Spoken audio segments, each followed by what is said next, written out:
무형교회에서 유형교회로 오늘의 묵상입니다. 오늘은 고린도전서 10장 23절부터 33절까지 말씀을 묵상하겠습니다. 성경 말씀을 듣겠습니다. 모든 것이 가하나 모든 것이 유익한 것은 아니요 모든 것이 가하나 모든 것이 덕을 세우는 것은 아니니 누구든지 자기의 유익을 구하지 말고 남의 유익을 구하라. 무릇 시장에서 파는 것은 양심을 위하여 묻지 말고 먹으라. 이는 땅과 거기 충만한 것이 주의 것임이라. 불신자 중 누가 너희를 청할 때에 너희가 가고자 하거든 너희 앞에 차려놓은 것은 무엇이든지 양심을 위하여 묻지 말고 먹으라. 누가 너희에게 이것이 재물이라 말하거든 알게 한 자와 그 양심을 위하여 먹지 말라. 내가 말한 양심은 너희의 것이 아니요 남의 것이니 어찌하여 내 자유가 남의 양심으로 말미암아 판단을 받으리요. 만일 내가 감사함으로 참여하면 어찌하여 내가 감사하는 것에 대하여 비방을 받으리요. 그런즉 너희가 먹든지 마시든지 무엇을 하든지 다 하나님의 영광을 위하여 하라. 유대인에게나 헬라인에게나 하나님의 교회나 거치는 자가 되지 말고 나와 같이 모든 일에 모든 사람을 기쁘게 하여 자신의 유익을 구하지 아니하고 많은 사람의 유익을 구하여 그들로 구원을 받게 하라. 오늘 말씀에서 31절을 보면 우리가 정말 많이 인용하는 말씀을 볼 수 있습니다. 그런즉 너희가 먹든지 마시든지 무엇을 하든지 다 하나님의 영광을 위하여 하라. 아멘.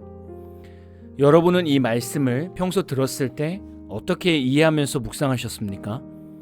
그냥 먹을 때나 마실 때나 무엇을 하든지 하나님을 위해서 하면 되는 건가? 라고 생각할 수 있습니다. 예수를 믿는 성도는 하나님의 영광을 위해 부르심을 받았습니다. 하나님의 영광을 위해 부르심을 받았다는 것은 우리의 삶을 통해 하나님이 드러나는 것을 말합니다. 예를 들면 어린아이가 거리를 걷다가 동네 어르신을 보고 밝게 인사를 했습니다. 어르신이 이 아이에게 내 아버지 어머니가 누구였지? 라고 물어보면서 부모가 자녀에게 예의를 참 잘 가르쳤네? 라고 그의 부모를 칭찬하게 된 것입니다. 이럴 때 이 아이는 부모의 영광을 위해 산 것입니다. 성도의 말과 행동을 통해서 제일 먼저 드러나야 하는 것은 육체적인 부모의 가르침도 드러나야 하겠지만 그보다 하나님의 영광이 먼저 드러나야 합니다. 우리는 지금 고린도 교회에 어려움을 놓고 날마다 묵상하고 있습니다. 이 당시 고린도 교회 성도들의 고민은 시장에서 파는 대부분의 고기가 이방신의 제사를 드려지고 남은 고기들이 내려온 것입니다. 이 음식을 먹어야 하나 먹지 말아야 하나 고민하는 상황인 것입니다. 오늘 바울은 이렇게 권면하고 있습니다. 불신자 중에서 누군가가 성도들을 초청하여 식사를 대접하면 그냥 아무것도 묻지 말고 먹으라는 것입니다.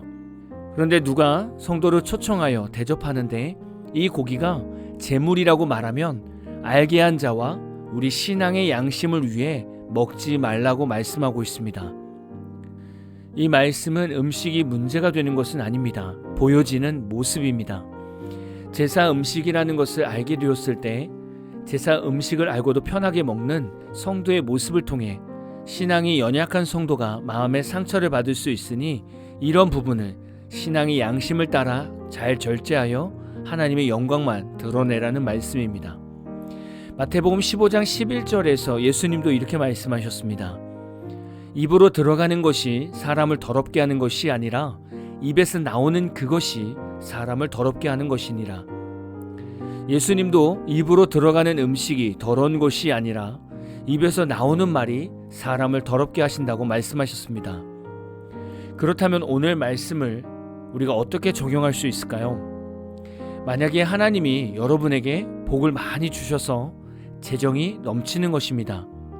하나님께서 부어주셔서 하나님께 헌금도 하고 여러분을 위해서도 잘 쓰는 것입니다. 이런 것은 너무나 당연한 상황이죠. 만약에 여러분이 하나님께 복을 받아서 여러분이 속한 교회 소그룹원들을 섬기려고 합니다. 이들에게 고급 음식을 대접하고 섬겨드리는 거죠. 이렇게 대접받은 소그룹 성도들은 너무나 감사해야 할 것입니다. 그런데 만약에 경제적으로 어려운 성도가 여러분과 함께 속해 있는 것입니다. 만약에 복을 받은 성도가 매번 고급스러운 음식을 대접한다면 아마도 경제적으로 어려운 성도는 부담을 느끼거나 소그룹 모임이 불편해질 수 있습니다.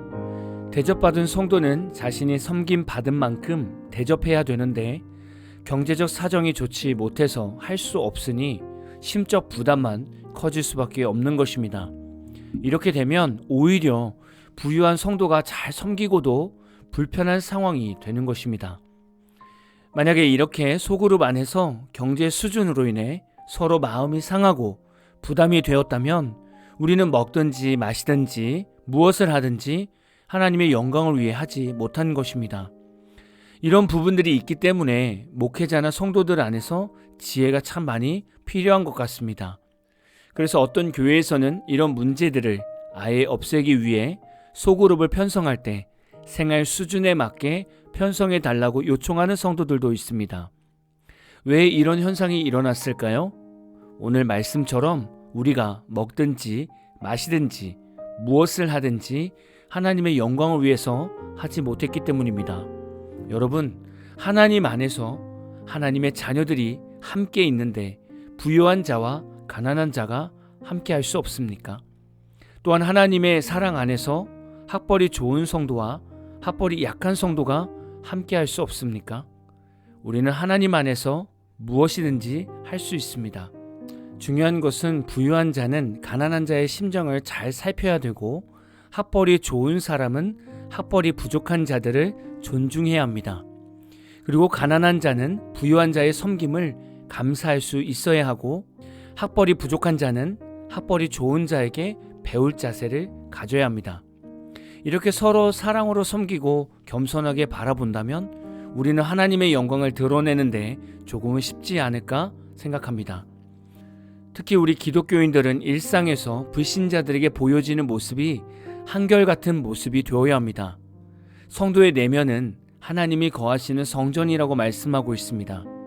하나님이 우리 내면에 계신데 성도가 세상의 문화를 즐겼다가 버렸다가 할 수 있겠습니까? 그리고 성도들의 입에서 욕이 나왔다가 전도하는 복음이 나올 수 있겠습니까? 모든 기독교인들은 불신자의 관심 속에 늘 있다고 생각하시면 됩니다.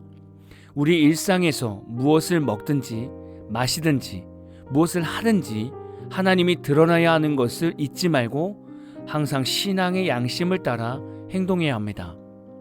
오늘 말씀을 묵상하시면서 여러분은 오늘 하루 하나님의 영광을 드러내기 위해 무엇을 할 수 있을지 고민하며 하루를 승리하시기를 진심으로 축복합니다. 오늘 마무리 찬양은 크레이브의 모든 영광을 하나님께 라는 찬양입니다. 찬양 후에는 잔잔한 연주곡이 있습니다. 말씀을 생각하면서 기도하는 시간을 가져보십시오.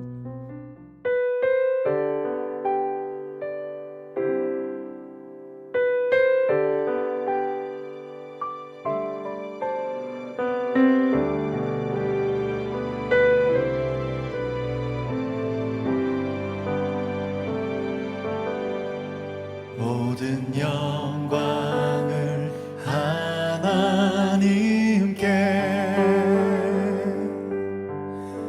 모든 영광을 하나님께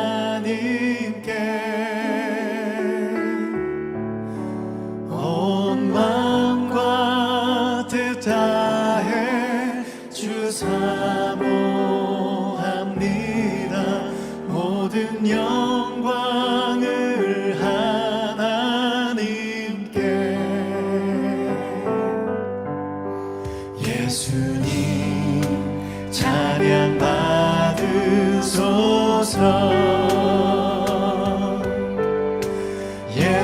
예수님 찬양 받으소서